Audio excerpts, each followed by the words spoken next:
छोड़कर आते ना तो आपकी बहन को वो लोग शायद जान से मार देते।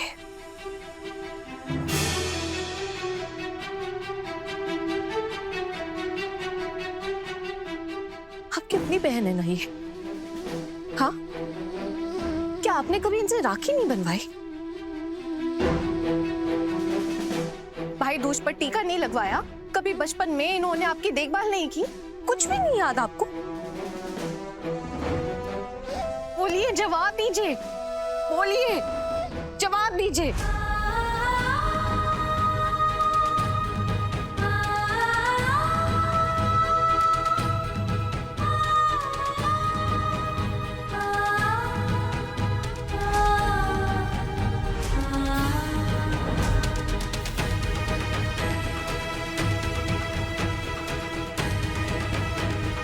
दीदी भाई,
माँ वो मिली अपने लिए सात्विक खाना चूल्हे पे बनाकर खा रही है।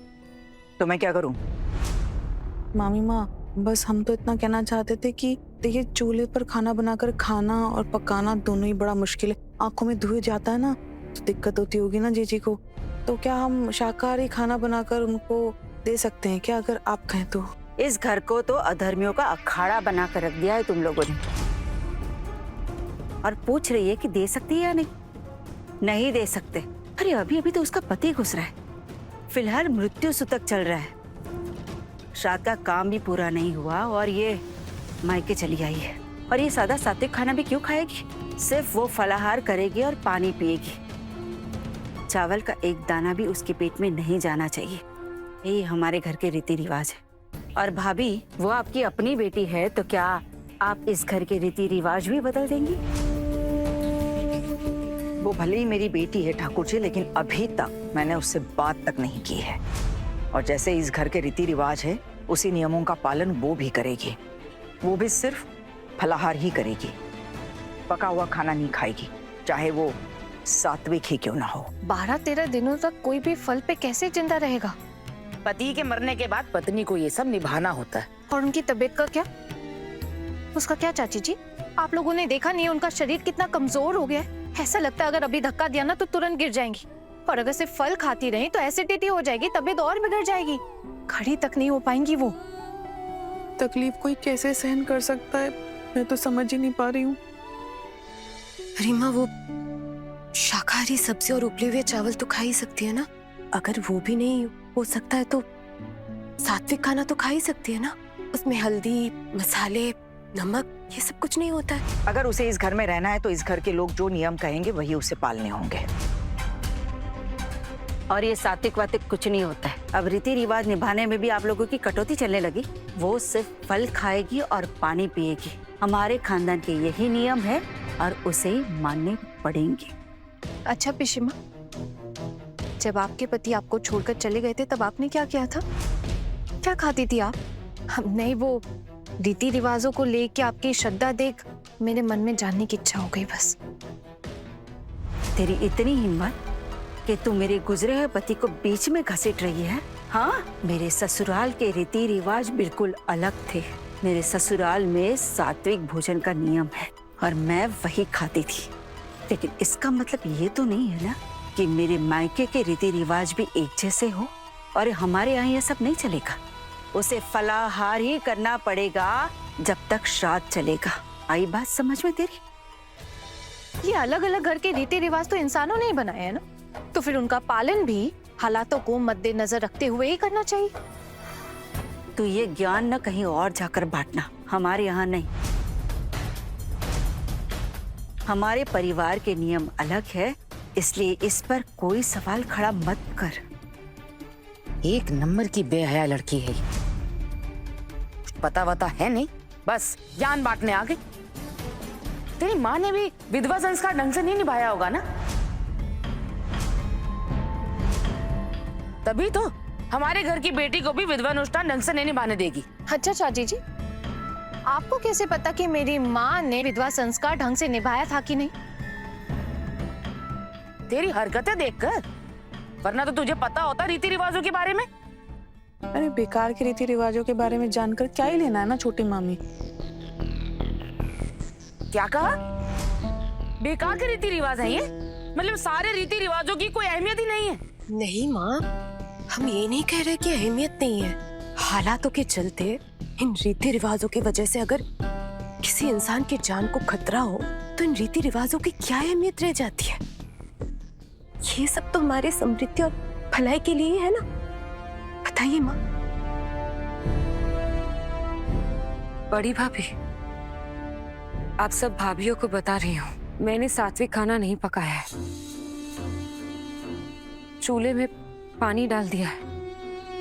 अगर इस घर का नियम है फल खाने का, तो मैं भी इसी नियम को निभाऊंगी।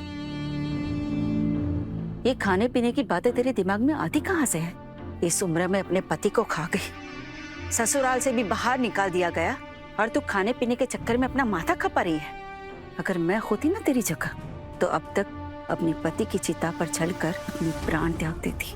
तेरी खुद की माँ ने कैसे नियमों का पालन किया था याद नहीं है तुझे? सिर्फ फल खाती थी और पानी पीती थी। तो फिर तू क्यों नहीं कर पाएगी? मुझे कुछ खाने पीने की जरूरत नहीं है, मैं निर्जला उपवास भी रख सकती हूँ।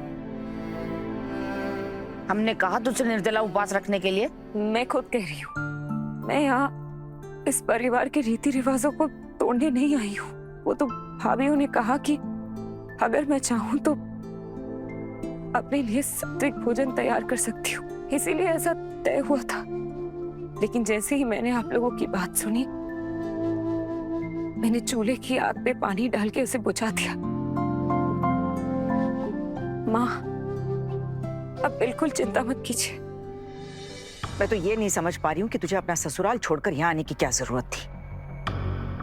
पति चल बसा तो एक ही दिन में तू यहाँ चली आई, सालों तक वहीं पड़ी थी।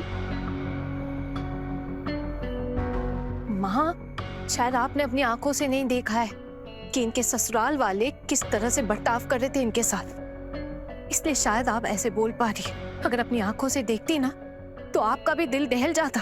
लेकिन एक बात मैं सबको साफ साफ कह देती हूँ कि दीदी भाई सिर्फ फल खा के नहीं रहेंगी। अब अगर इस बात को लेके आपको मुझ पे गुस्सा करना है तो कर लीजिए, मुझे कोई प्रॉब्लम नहीं है। लेकिन हमारा ज़मीर हमें ये इजाजत नहीं देता है। हम क्या यहाँ बैठ के स्वादिष्ट स्वादिष्ट खाना खाएंगे और ये जिनके साथ इतना बड़ा हादसा हुआ है वो यहाँ हमारे सामने ऐसे भूखी रहेंगी? ये तो नहीं हो सकता है माँ। और सिर्फ फलाहार खाने से क्या इनका इनके पति के प्रति प्यार श्रद्धा ये साबित हो जाएगा? और वैसे हमने तो सुना ना अभी कि इनके पति सिर्फ इनसे शुरू में प्यार करते थे, धीरे धीरे वो सब कुछ भूल गए, यहाँ तक कि इनकी फिक्र तक नहीं करते थे। तो फिर अब इतना सारा दिखावा क्यों? अरे आप लोग को तो इनके ससुराल वालों की हैवानियत तक के बारे में नहीं पता है, और आप लोग ये जानने की कोशिश भी नहीं करते हैं। जरूरत भी नहीं है हमें ये सब पता करने की। हमें पहले से ही पता था राकेश जैसे लड़के कैसे होते हैं, तभी हमने शादी के लिए हाँ नहीं की थी। चाची जी, मैं मानती हूँ इनसे गलती हुई है, और गलती इंसानों से ही होती है, और इन्हें इनकी गलती की सजा भी मिल चुकी है। अपनी गलतियों का पश्चाताप करना पड़ रहा है ना अकेले। आप लोगों को तो कोई परेशानी नहीं झेलनी पड़ रही। आप लोगों की जिंदगी तो वैसे ही है जैसे थी, कुछ नहीं रुका आप लोगों की जिंदगी में। तो फिर आप सब लोग इनकी खुशियां क्यों छीनने पे लगे हैं? इतनी हिम्मत आती कहाँ से तुझमें? अब भी इसकी वकालत कर रही है? ये हमारे घर की बेटी है, क्या हमें ऐसे कुछ भी कहने का अधिकार नहीं है? दीदी भाई जिनकी सगी बेटी है वो तो कुछ बोल नहीं रही, तो फिर आप लोगों के सर में इतना दर्द क्यों हो रहा है? मुझे समझ नहीं आ रहा। और माँ इसलिए कुछ नहीं बोल रही है क्योंकि वो अंदर ही अंदर अपनी बेटी की हालत देखकर टूट गई है। लेकिन ये बात आप नहीं समझ पाएंगी चाची जी, क्योंकि आप किसी बेटी की माँ नहीं है। ए लड़की,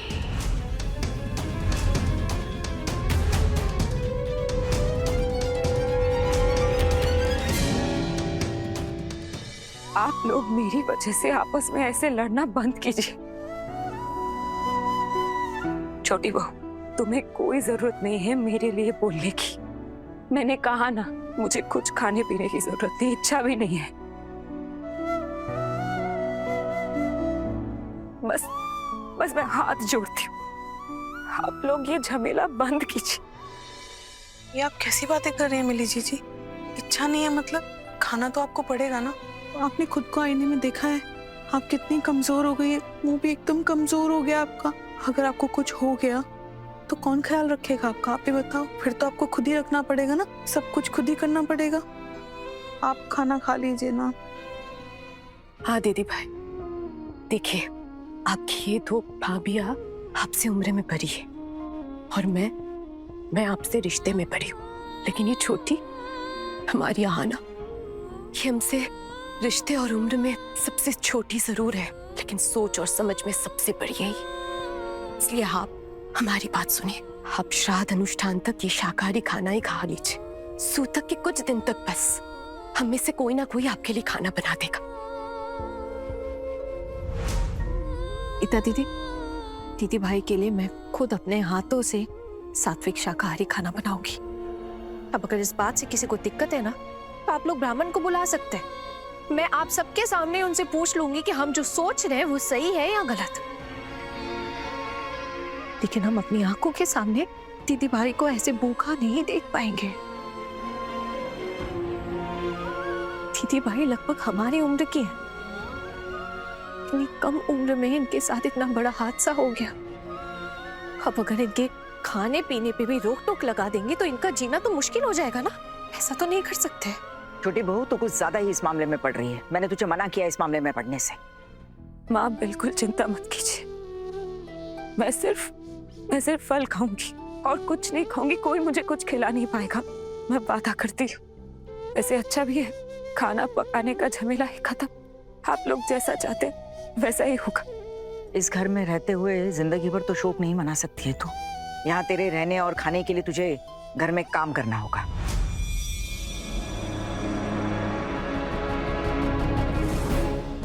जी माँ, बोलिए ना, क्या करना है मुझे? बहुओं का हाथ बटा दे काम में।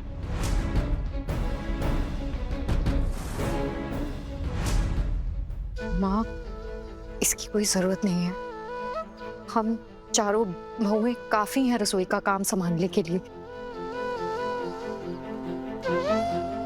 हाँ तो घर की साफ सफाई करे, झाड़ू फटका लगाए, ये सब काम तो कर ही सकती है ना। अब विधवा है, काम में मन लगा रहेगा तो अच्छा है। खाली दिमाग शैतान का अड्डा होता है, पता नहीं कोई कहीं लांछन ना लगा बैठे।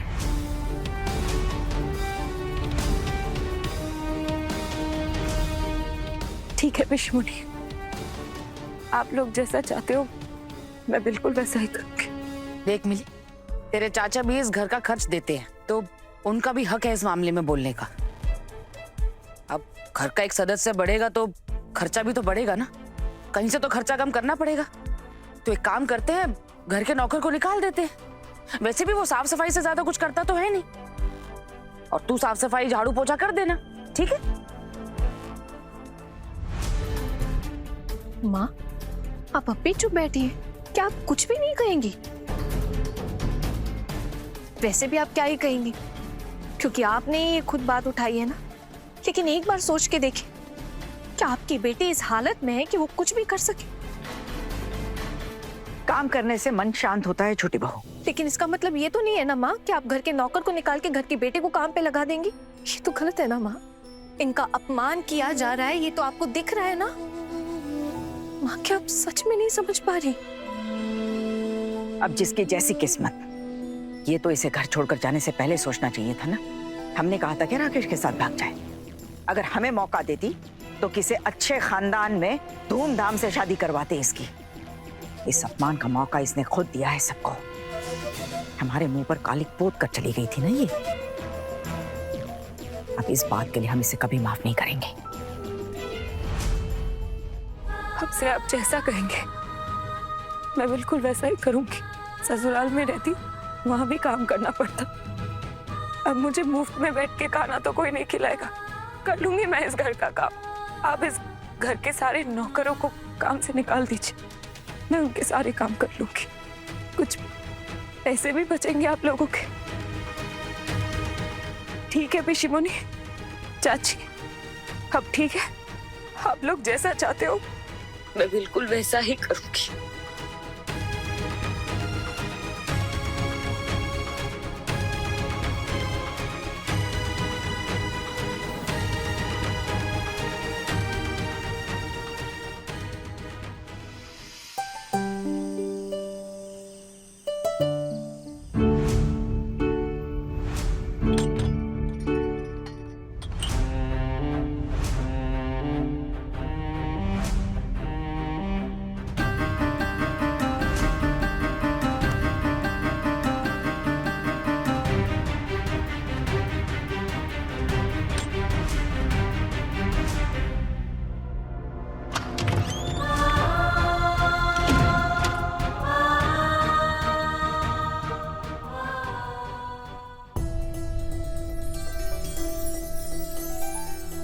दीदी दीदी दीदी सुनिए सुनिए, क्या हुआ बता। एक न्यूज़ है। हमारा प्लान ना अच्छी तरह से काम कर रहा है। मैं ना अभी अभी दीदी भाई को नीचे वाले कमरे में सुला कर आई हूँ और माँ सबसे छुप कर ना दीदी भाई के कमरे की तरफ जा रही थी। माँ को लगा कि हम में से कोई भी जगह नहीं है, हम सब सो गए। तो माँ ना तबे पाँव उनके कमरे की तरफ जा रही थी ताकि किसी को पता न चल सके। अरे भाई तो बात तेरी सही निकली आना। हाँ और नहीं तो क्या, मैं ना माँ को अच्छी तरह से पहचानने लगी हूँ। तो मेरी बात तो सही होगी। मेरी सासू माँ का असली रूप देखा है मैंने। हाँ, माँ अपनी बेटी से खफा है, लेकिन दीदी भाई की भी तो गलती है ना। दीदी भाई ने भी तो इतने सालों तक माँ को कभी कांटेक्ट करने की भी कोशिश नहीं की ना। घर वालों की मर्जी के खिलाफ जाकर शादी की। माँ को लड़का पसंद नहीं था, इसलिए तो माँ आज तक अपनी इज्जत छोड़ नहीं पाई। लेकिन एक बात कहूँ दीदी, माँ अंदर ही अंदर ना घुट रही है अपनी बेटी को लेकर। मैं कहती थी ना आप लोगों से, माँ अंदर से ना बहुत अलग है। कभी भी किसी को दर्द में नहीं देख सकती वो। और फिर ये तो उनकी अपनी बेटी है। लेकिन हाँ ना, अगर दीदी भाई अभी तक सोई नहीं होगी तो क्या होगा? तो माँ जरूर कोई दूसरी ही बात करेंगी उससे, देख लेना। लेकिन दीदी, हमारे प्लान के बारे में ना किसी को कुछ पता नहीं चलना चाहिए। और कुछ दिन तक ना माँ को इसी तरह ऐसे धोखे में रखना पड़ेगा जैसे हम कुछ जानते ही नहीं है। एक बार माँ का दोबारा लगाव होने लगा ना दीदी भाई के प्रति, तब हम कहेंगे कि दीदी भाई और यहाँ नहीं रहेंगे। छोटू मामा हमारे मोहल्ले में ही आने वाले, तो दीदी भाई उनके पास जाकर उनकी देखभाल करेंगे, उनके साथ रहेंगे। पर अगर मैंने ऐसा नहीं किया ना, तो मेरा नाम भी आहाना नहीं है। माँ के इस अभिमान को ना तो तोड़ना पड़ेगा। माँ की खुशी में ही तो पूरे परिवार की खुशी है ना दीदी। इसलिए उनकी खुशी के लिए उनके गुमान को तो तोड़ना बहुत जरूरी है। चलकर देख कर आते हैं माँ क्या कर रही है। हाँ हाँ हाँ, लेकिन हमें ना थोड़ा सावधान रहना पड़ेगा। कोई आवाज ना आए और किसी को पता ना चले कि हम छुप कर उन्हें देख रहे हैं। और अगर माँ को पता चल गया ना, माँ ऑकवर्ड हो जाएंगी और फिर अपने आप को ऐसे टूटने नहीं देंगी इतनी आसानी से। आना, तो चिंता मत कर, हम बिल्कुल भी आवाज नहीं करेंगे। वैसे एक बात कहूँ, ये सब देखकर ना आज दिल को इतना सुकून मिल रहा है।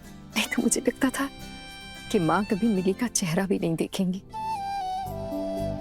पता है दीदी, मैंने सुबह से दीदी भाई से इतनी बार कहा कि रोटी सब्जी खा ले, लेकिन उन्होंने छुआ तक नहीं है। सुबह से सिर्फ फल खाया। मुझे तो इतनी चिंता हो रही, पता नहीं कल सुबह खड़ी हो भी पाएंगी या नहीं। चाहे जो हो जाए, कल मैं खुद अपने हाथों से उसको खाना खिलाऊंगी। कोई कुछ भी कहे, मुझे कोई फर्क नहीं पड़ेगा। बिल्ली मेरी बेटी जैसी है। वो खाना नहीं खाएगी तो क्या मेरे हलक से खाना उतरेगा? सही कह रही हैं आप बौर दीदी। हमने एक काम करते हैं, कल हम में से कोई भी कुछ नहीं खाएगा जब तक दीदी भाई नहीं खाएंगी। ये देखकर दीदी भाई शायद कुछ खा ले, थोड़ा बहुत खा ले। हाँ ये बात तो सही कह रही है आना, ऐसे करते हैं, कुछ नहीं खाएंगे। हाँ आगे मत खाना, ठीक है? हमें भूखा रहते देखना, वो भी अपने आप को रोक नहीं पाएंगी, जरूर खा लेंगी। हाँ सही है। अब बातें बहुत हो गई, चलकर देखते हैं कि माँ क्या कर रही है। चले आ जाओ।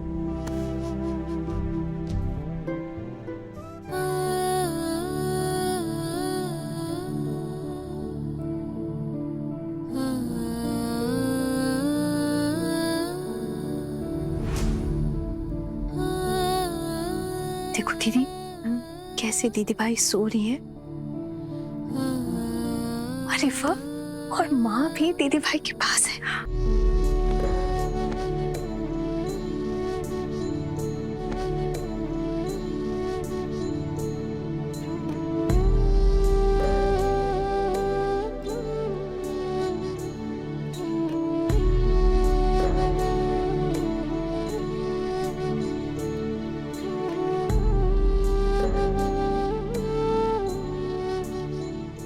देख रहे हो आप सब माँ को, कैसे दीदी भाई के सर पे अपना हाथ फेर रही है। ऐसा लग रहा है जैसे अंदर ही अंदर कलेजा चल रहा है माँ का, अपनी बेटी के।